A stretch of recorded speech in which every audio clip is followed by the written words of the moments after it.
You know, we've been kind of commenting on all the food, or at least I've been along the way. So last night I had a great Mexican restaurant in Salt Lake, Voodoo Donuts in Portland. If you could get a message back to Zeus, Sean, to send us some donuts. They're kind of like our version of duck donuts. They're very famous up there. Meanwhile, back here at home, so we're mostly dry, right? Well, look at this. We've got a couple specks of rain showing up along I-95 and east of Wilson. Most of that not reaching the ground. There's a lot of clouds out there today. Fair weather, puffy cumulus clouds, but plenty of sunshine, enough to warm us into the upper 80s today, and most of us continue to sit in the 80s. And as we head into this evening, we'll stay right around the low 80s by 8 o'clock.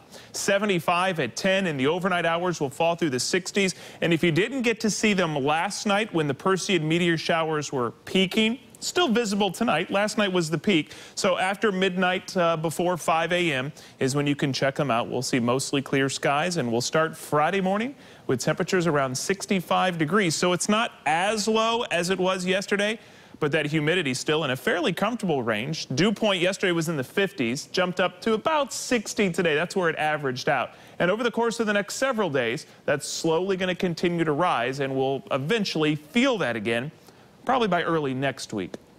So today we're still watching the cold front sitting offshore. More importantly, high pressure, which is generally keeping most of the East Coast dry. And that's going to keep us generally dry and sunny through the weekend. So tomorrow, the weather map's not going to look all that different. Temperatures that were in the upper 80s today will hold there again tomorrow. But then we'll sneak up to around 90 as we head into the weekend. Not a whole lot of changes in the weather map. The noticeable changes that we'll feel arrive next week. So Monday, Tuesday, and Wednesday, the high shifts east. Our winds shift more to the south. We get a little more humidity in the forecast.